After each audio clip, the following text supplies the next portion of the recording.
Hi everybody, Ken from Oz here, and thanks for watching this video. Now, I've had many requests for an update on how I plan my week. Now, it was one of my first videos, and although essentially what I have got here is very similar, there are some subtle differences. So I'm going to go through them. I mean, I guess the very first difference is that I've moved from a Collins Debden 7-ring binder to a Filofax, and this is a A5 Stratford. Now, what I'll do is I'll just show you very quickly, and I'll have to zoom in the camera, so just excuse the wobbling as we go down, and we'll have a look closer in like so. Okay, so here is my week, and I use a week on 2 pages setup, and what I do is, and I have combined my work and my personal information into the one binder, and anything that I have in to do with work is done in red, and anything to do with personal or family is in black. And occasionally I may use another color if there's a reminder. Usually I have a blue pen as well. Now I use the friction erasable pens from Pilot, and I use both the red and the black, and also the blue friction as well. So let's have a look at what I do. What I do is I divide up my day, and so this is Friday, Thursday and Friday here, into 2 columns. So I have my schedule, which is on this side, and then my to-do list on this side. And my schedule, I usually I have done some very small dots just down as a bit of a guide, but what I find is I don't really need those dots there, and I usually just space the day out. So 8 AM starts up the top here, and then we go down to about 6 PM about here. And I sort of just schedule them out a little bit, and occasionally, and as you can see here, I had a change of appointment from I had 4 and 5 o'clock appointment, and then I had a 6:20, so I just did a little arrow down there, and I worked that out quite easily. Over here is my to-do list, and now I do this a little bit different, and I also have these sort of guide dots down the center, and what I do is I actually write my to-do list from the bottom up. Now there's a couple of reasons for that. The date is up here, and although I don't look at that very often, I might have, for instance, someone's birthday reminder, and I've got a sticker up the top there. And if I started to write my to-do list from the top down, this would not be as noticeable.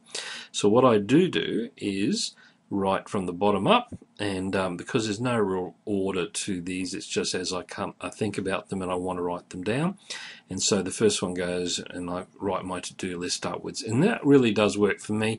It leaves the top fairly free. Some days, as you can see, these days I haven't reached the top, but some days they do go, and if that's the case, then I'll use a post-it note, and you can see here the post-it notes are in the notes section here, and also some to-do reminders as well. So I use this as a little bit of a dashboard, and either these post-it notes have been down here, or I've just put them on the ruler, or just somewhere, and then if I wanted to keep them, which I do, so I just place them back up there, and they're there for quick view, and if I want to get some more information of those at another date. So let's just go back to my day. I have given up my highlighters, and what I found was, and I really love the friction highlighters and they work well, but if I had quickly written down something and then highlighted it with the friction pens, the black pen tended to leak a little bit and was a bit messy. So what I've got now are these removable highlighter strips, and I've made them from getting the fluorescent post-it notes that you can buy, and I've just cut a strip, and so where I've got my finger here is not adhesive, and this is adhesive here, and that's all you really do need. And then I just place it over the note, and that really does pop out for me. Now once I've got that, I've ticked it, I don't need the highlighter anymore. So then once I've done that, I either put that back onto the ruler where I store them, or I might move it down to something else. So I'll just put that one back just for the moment. Also, this was a very important thing, so I've also used this flag and I've written must do. Now, the reason I did that is it just catches my eye, and so when I've opened my book, I can see that this is the first thing I will see. So here's another reminder, and this is a adhesive sticker, and I've just written laptop because I needed to bring my laptop home for the weekend.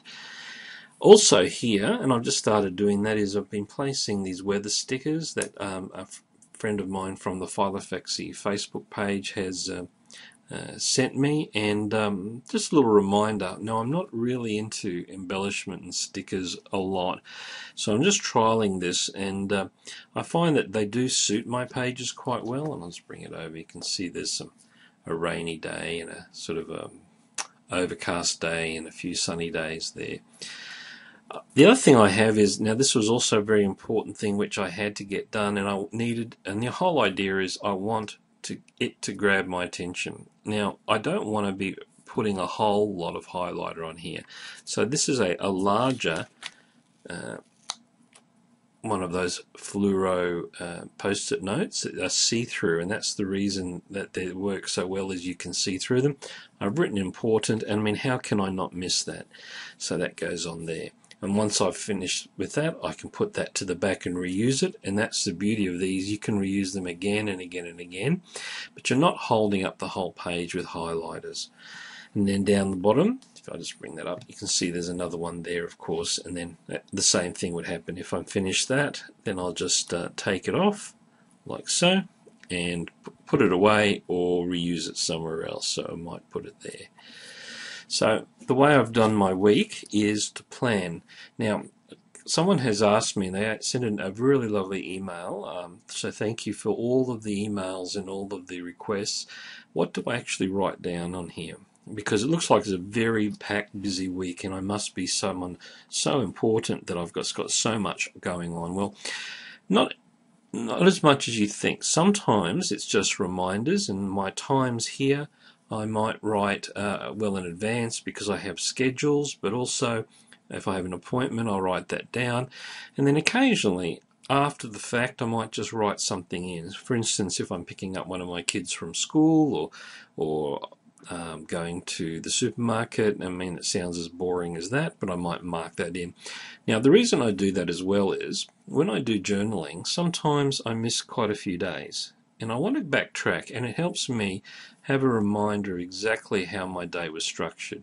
So it doesn't have to be meetings and appointments. It could just be did the laundry or watch this TV show. And whatever's significant to you. I don't feel compelled to fill all of my gaps up. I just put what I need to put down, and if I feel like I want to just write something down, I do. I usually do the times as well, and it just really works for me.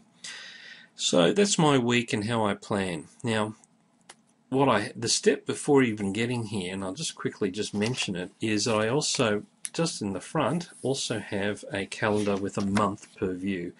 And then what I do at the beginning of each month is look at what I've got planned that's been logged down, and I'll transfer that straight over into the dates so I know that they're there. And this is really the starting point. If I say, for instance, I'm at a doctor's appointment and I have to make a subsequent appointment, I will write it on the calendar month per view rather than actually here. And that way, in my planning times, I start with my calendar, transfer to here. Now, the last thing I'll just mention about my planning is I don't have the whole year of week per view pages. I have about 4 months at a time. Basically, I don't keep them in there because the weeks and weeks earlier and earlier, I might refer back every now and again, a couple of weeks prior, but the rest of it just takes up bulk in my planner. So what I do is I usually just limit it to 4 months of the year.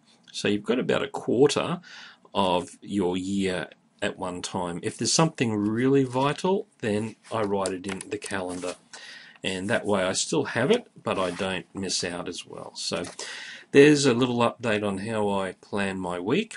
This again, very colourful, a little bit messy. I'll just go to the next week. This is actually the week that's just finished, and you can see there it's not as much post-it notes. I've got a couple of highlighted things, and of course this is the divider ruler where I store those highlighter strips there.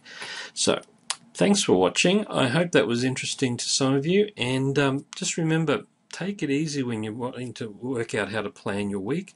Don't need to copy someone else's. You work out what you need for you, what works for you, and enjoy using your Filofax like I do. So this is Kent from Moz saying thanks for watching, and I'll see you at another Filofax tip.